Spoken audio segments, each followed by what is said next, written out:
universities, customer sites, and courses open to the public. Chris, thank you so much for taking the time out and attending our first ever Global Virtual Healthcare Summit. I think your session on Certara Phoenix IVIVC is one of the most awaited one among the group of people from the pharmaceutical background who are our participants today. So, thank you, Rashmi, for having me. Can we stop the sharing? Thank you. Yes, yes.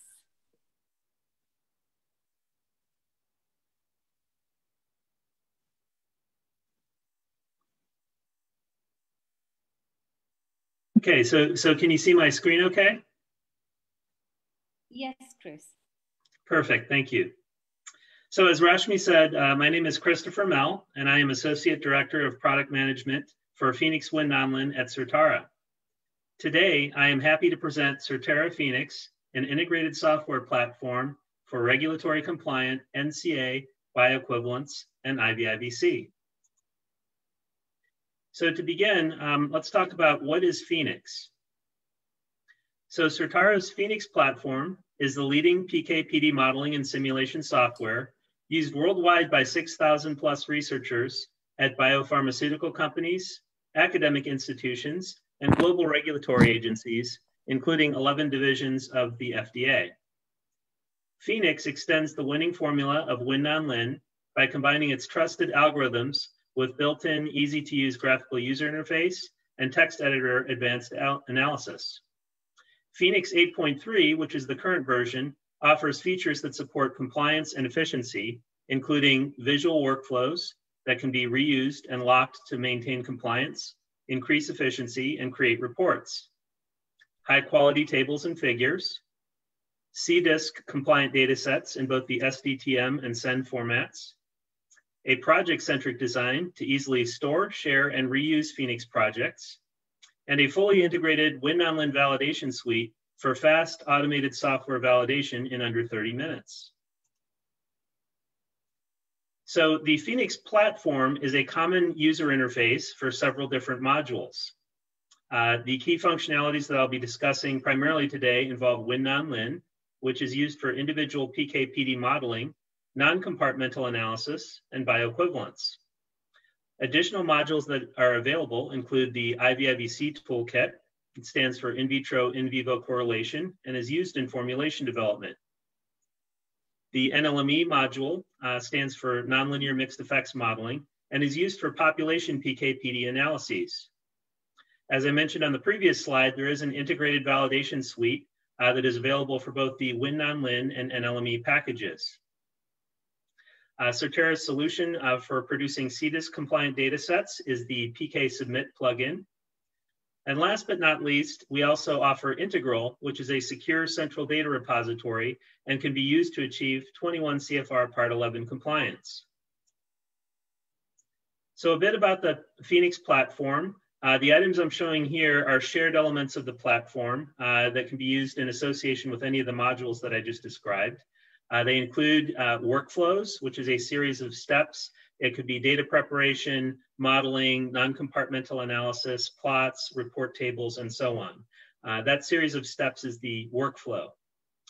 We also offer a variety of data preparation tools, including append worksheets, VLQ replacements, joining and merging worksheets, pivoting worksheets, ratios and differences, which is a very popular new addition for calculating PK parameter ratios, split worksheet, and the stack worksheet.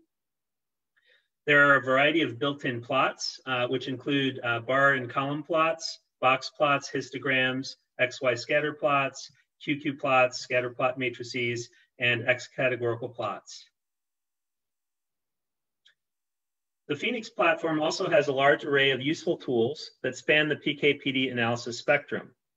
Beginning in the preclinical area, we have the non-compartmental analysis tool, bioequivalence, deconvolution, which is used to characterize an absorption phase, descriptive stats, linear mixed effects, and non-parametric superposition, which can be used to predict the steady state profile after multiple dosing from single dose data. Also available as individual modeling tools for PK and PD modeling, as well as supporting other types of models such as indirect response and saturable kinetics such as Michaelis-Menten models.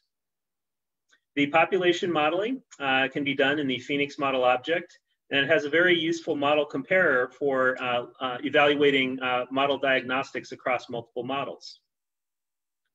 And the IVIVC Toolkit has a very simple user interface for performing in vitro, in vivo correlations.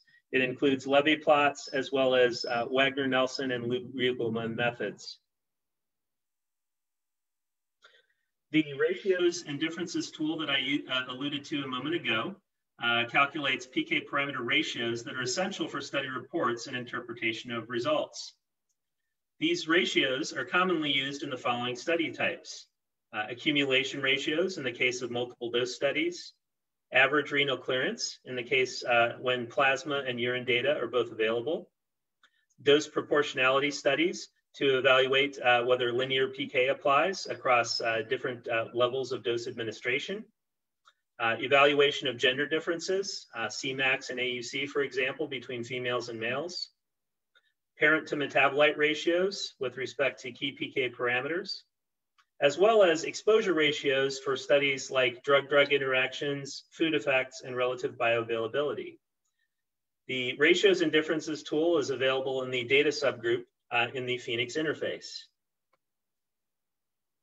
Once results are obtained, there are also some useful tools for reporting, such as the table object to make presentation quality tables, as well as Reporter to take selected outputs from the Phoenix analysis and assemble them into a report. The Phoenix platform also supports interoperation with third-party tools such as NonMem, SAS, SigmaPlot, PearlSpeak's NonMem, and R. So if you have outputs from those applications or you want to run them in parallel with your Phoenix project, you can very easily access any of these softwares and return the results directly into your Phoenix project. Phoenix has an intuitive graphic user interface designed to help one set up workflows that take the original raw data and goes through all of the analytical and exploratory steps all the way to the endpoint. So an example here is input data, non-compartmental analysis is performed. There are some exploratory plots. The results from NCA are summarized in a mean parameter table in this workflow. Some example outputs from Phoenix, starting from the upper left. Here we have the terminal phase regression from a non-compartmental analysis. So the slope of this line would be the elimination rate. And of course, the non-compartmental analysis tool also calculates key PK parameters such as Cmax, AUC, clearance, AUC infinity, and so on. Looking over to the top right, we have an example of a summary table from Phoenix. So these are summary PK parameters from two different treatment types, a capsule and a tablet formulation. And we have the Cmax, AUC last, AUC infinity, and Tmax presented in a formatted table. The Cmaxs and AUCs are presented as mean plus or minus standard deviation with coefficient of variation. And the Tmax is presented as median with the minimum to maximum range. In the NLME toolkit in the lower left corner, as an example, this is an example of a visual predictive check where we're looking at the 5, 50, and 95% quantiles and the associated confidence intervals with the shaded overlay. It's also possible to do categorical comparisons.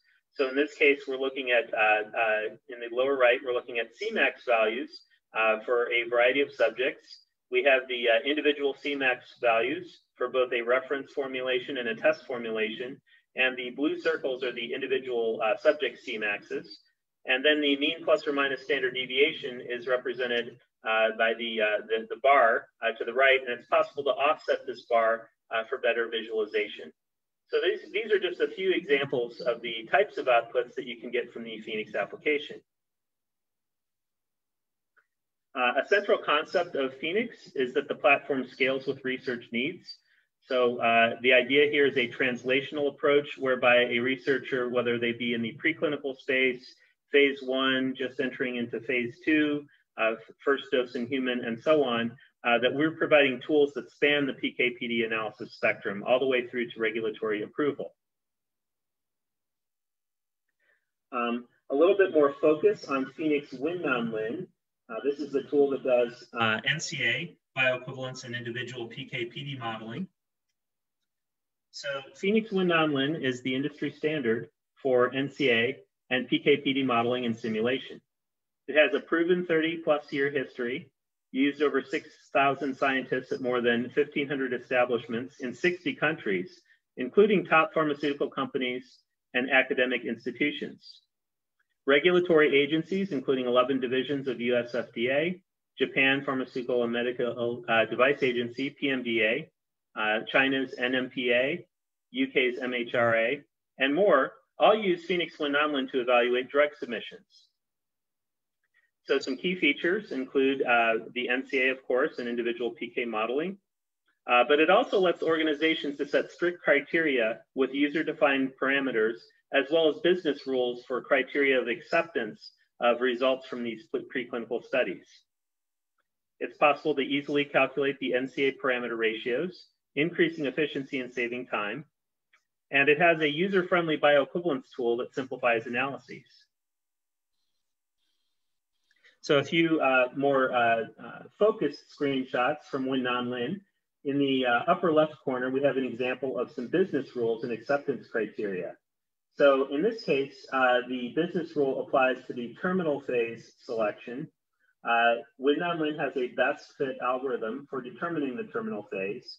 And in the upper left corner on the left pane, we see that the terminal phase, indicated by the blue regression line, begins in this example at 45 minutes.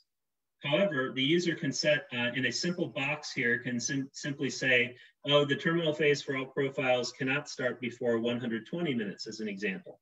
So the user just simply types in 120 as the start time for any terminal phase, and then apply the best regression rules from there so that all profiles start at 120 minutes for their terminal phase. We see here the results from NCA can be summarized in a table as well. I do want to mention that over its history, Certara has enjoyed a cooperative research and development agreement with FDA. This includes access to training courses for FDA personnel, as well as development of highly relevant workflow templates for bioequivalence, as well as IVIVC studies. The example I'm presenting here was actually presented at APS, and it outlines a reference-scaled average bioequivalence approach, in this case for drugs with a narrow therapeutic index, based on the guidance for warfarin sodium.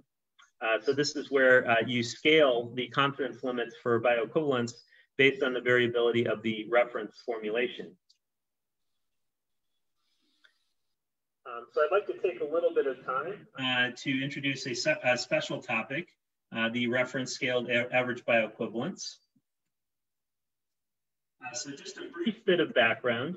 Highly variable drugs are defined as those for which within subject variability, as measured in CV%, in bioequivalence measures is 30% or greater. And this corresponds to a sigma within reference of less than 0.29, greater than 0.294. Because of this high variability, studies designed to show whether generic highly variable drugs are bioequivalent to their corresponding reference formulations may need to enroll very large numbers of subjects, even when the formulations themselves have no significant mean differences. So to avoid unnecessary human testing, the Office of Generic Drugs developed a reference-scaled bioequivalence approach, and that's referenced here. The first such guidance is the guidance for progesterone, issued in 2011. I did want to make an interesting note here that even the very first guidance on this, at least from FDA, states that it is not necessary to use SAS, which is a very well-known and respected software, but it's not necessary to use SAS if other software accomplishes the same objectives. And here's a link to the reference. So just to briefly talk about the rationale for these types of analysis, let's consider some possible average bioequivalence study outcomes. So of course, with bioequivalence, we're trying to show that the test formulation is statistically equivalent to the reference formulation with respect to key PK parameters such as Cmax and AUC. So the test to reference ratio is expressed as a percentage, where 100% for the PK parameter would represent equivalence. And there's a 90% confidence interval, which on a log transformed scale, which is recommended by the guidance, ranges from 80% to 125%, as indicated by these dashed limits, these vertical limits here. So the first example, shown in green here, we're showing a normal distribution of, say, Cmaxes, and the ratio is very close to 100%. So they're very nearly equivalent. Of course, there's some variability here. With normal variability, though, the 95% range for this distribution falls within the confidence limits required by the study. So this is an example of a pass. In the second example, shown in blue, the TR ratio is actually closer to maybe 90%, but because there's such a low variability, it still passes within the 95% confidence interval. But the case here of interest is this third case marked in red, where the ratio of test to reference is close to 100%, but because of the very high variability, the test may fail on either the lower or upper bound or both. So this is the case, the applied case for reference scaled average bioequivalence.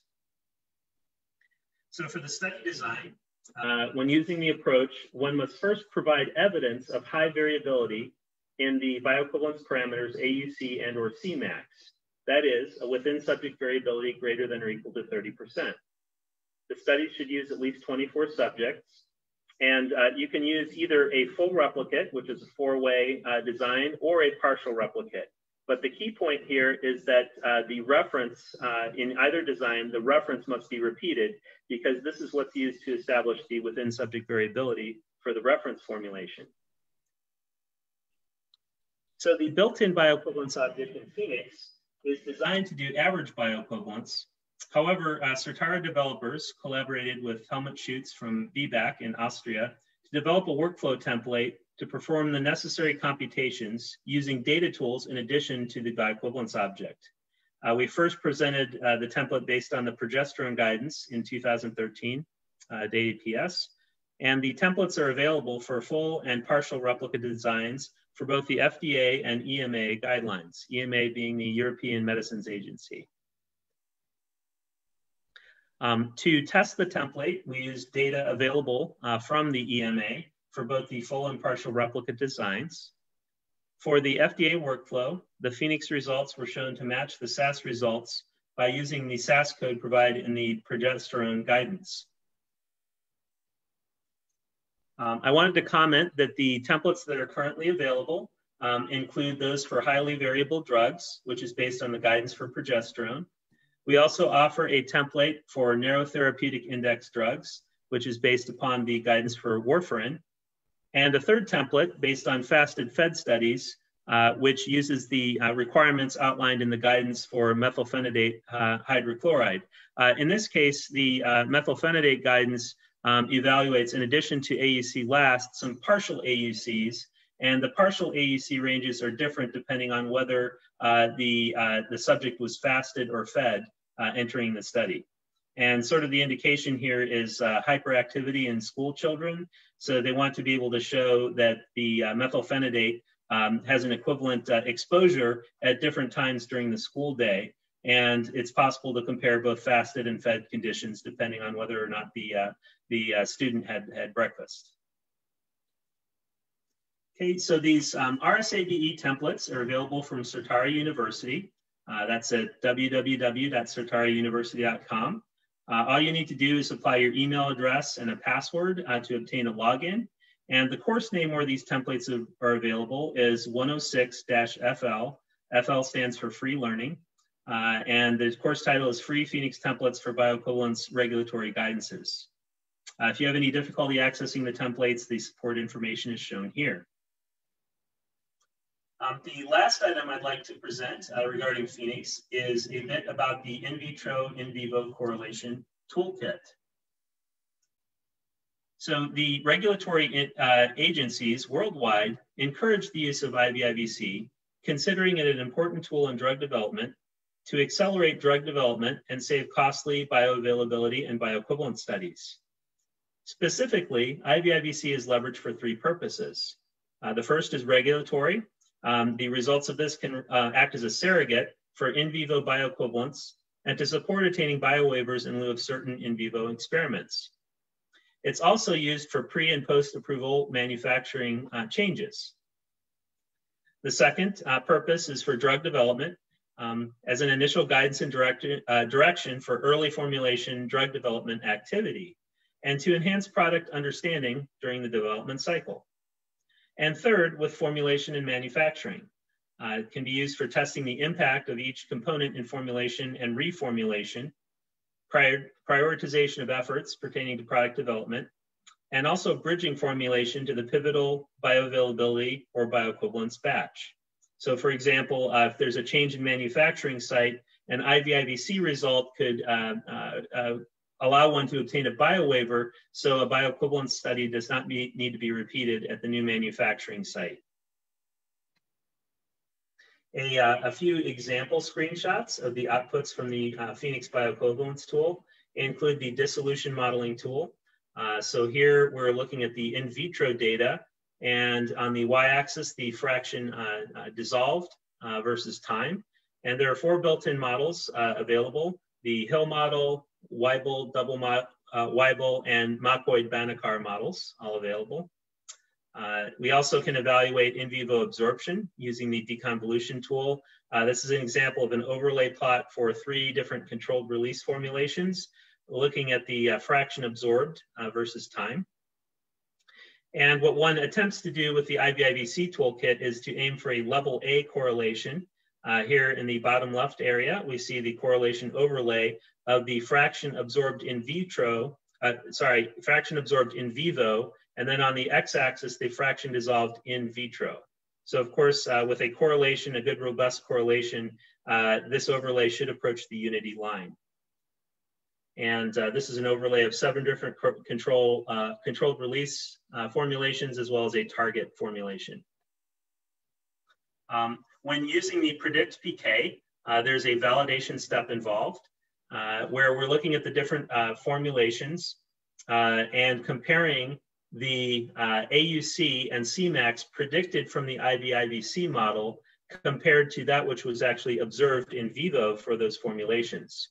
So you get both the observed and predicted AUC and Cmax for each formulation, as well as a prediction error, percent prediction error.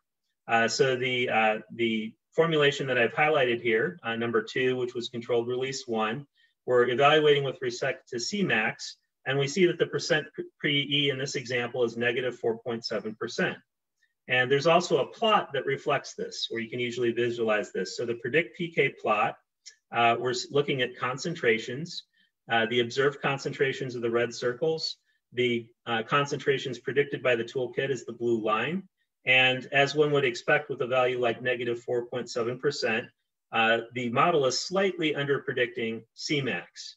However, the guidance states that it is acceptable to have up to a 15% prediction error for any individual formulation. And then the overall average PE across formulations must be less than 10%. For a good IVIVC. So all of the tools to do this type of analysis are available in the Phoenix platform. So I thank you very much for your attention here, and I'd like to see if Rashmi has seen any questions. Thank you so much, Chris. Yes, we do have quite a few questions. The first one is, can you share the data of all the products approved by US FDA and EMEA using such simulated data submission to these regulatory bodies, or such supportive simulated data submitted for products approval and have got approved by the regulators? Yeah, so we should be able to supply some case studies for the data for studies that have been submitted to both FDA and EMA. So I will take that as a follow-up item and provide those to you, Rashmi, for distribution. Sure. Next question is, what are the future plans of Certara to be competitive with SAS or R? Yeah, so that's a great question. The future plans to be competitive with SAS and R include expansion of the platform. So Certara does recognize that R and R-Shiny are very popular open source tools for plotting and analyses for scientific posters and publications. So actually in the Phoenix 8.3 release, we added a portal to an R-Shiny application named GG Quick EDA. The GG refers to the GG package in R. Quick refers to its quick, and EDA stands for exploratory data analysis. But what this portal does is our own Samer Muksasi, who's a very famous consultant working for Certara, developed GG Quick EDA. And the latest release, Phoenix 8.3, allows one to access that tool, do any types of plots you want in it, and return the results back to Phoenix. Looking ahead to the future, we have planned to make a cloud-based version of Phoenix WinNonlin and associated tools, which is hosted by Certara and removes the burden on the customer of having to install a software platform. So the advantages of the cloud are it's hosted by Certara and very, very fast and intuitive, like some of these other open source tools you might be seeing. So those are the future plans. Lovely, thank you. The next question is, with reference to the methyl phenidate OGD guidance for BE, could you please explain a bit more about the subject by formulation interaction variance factor and how it is interpreted? Yeah, so the subject by formulation variance factor, there is a tool in the Phoenix bioequivalence that allows you to specify a variance structure and use a subject in formulation in parentheses, and it's evaluated as a second parameter. But what you could do is find out if there's a particular interaction between the subject and formulation and if it's significant in the study. And this can be used to inform further studies to include that term in the model. But it's very straightforward to include any type of interactive term like that in the Phoenix Toolkit. Okay. The next question, Chris, is the total products approved or bio-waived by submission of simulated data using WinNonlin and IVIVC. Okay. So yeah, let's go ahead and include that in the follow-up item where we cite some case studies and get some metrics for you on that. Sure. The next question is, which Phoenix tool can be used for allometric scaling? For allometric scaling, the most common tool is going to be the NLME toolkit. So this is where you have some animal data, maybe from some preclinical studies, and maybe several different species. Maybe you have mouse, rat, dog, some other species available. And you want to be able to scale those, the parameters that result from that based on a parameter like body weight to inform a first-in-human dosing level, target level. And some of the tools that can do that are available in Phoenix WinNonlin. You can certainly write a textual model that incorporates the different animal parameters and is able to fit them and scale them to do a simulation that predicts the first-in-human dose. But more and more these days, it's some of that animal data might be sparse. You might only have one sample per animal. And whenever you have sparse data or you're trying to pull data together, really the optimal tool is the NLME toolkit because it's better able to handle these types of scenarios and get better accurate population predictions. Okay. The next question, Chris, is what is the meaning of PK dry run in WinNonlin? PK dry run. Well, usually if you've seen that term, I've seen it as it's the first attempt at modeling. So usually when you first begin modeling, you have some idea. Maybe you have information from literature or publications, or maybe you have a few measurements from prior studies, and you're doing a dry run. It's your rough estimate. But as you go through the modeling process, you want to refine things, such as the residual error model that you use, the initial parameter estimates, as well as things like any covariates that might be relevant in your study. So, you know, in the dry run, you begin with your rough estimates and you continue to refine your model until you get to an optimal model that has very good diagnostic outputs. Okay. Next question, Chris, is, I'm sorry, I'm taking your time because yours is the last session and I thought we do have time for some Q&As. Sure. So the next question is, does Certara provide any free online classes to use the provided tools? Yes, yes. So there's a number of resources available to help you learn WinNonlin. So at Certara University, there are some free courses. I alluded to the reference scale bioequivalence templates, but also in the Phoenix software, there are these 10-minute tutorial videos that help you just get started with some of the basics. You know, where do I find the plotting tools? How do I set up an NCA? How do I make a simple PK parameter summary table? It's available right in the help menu on Phoenix. It takes you a link to the tutorial video. So these are the free examples. Should you want to continue and become very proficient with the software, we also offer paid training courses. And these paid training courses are typically a 2-day duration with some hands-on exercises and an evaluation test at the end, and ultimately can lead you to become a certified analyst in Phoenix WinNonlin on that track. But that's in companion and in parallel with the free courses, are these paid courses leading up to the certification. Okay. Another question is, I mean, I think we've already answered. Have any of the products gotten BioWaiver generic product approval based on IVIVC data? Yes, there are definitely examples of that, and I will provide those as a follow-up as case studies. Sure. Next question is, does the new WinNonlin 8.3 version include any improvements on reports formatting? Yes, actually it does.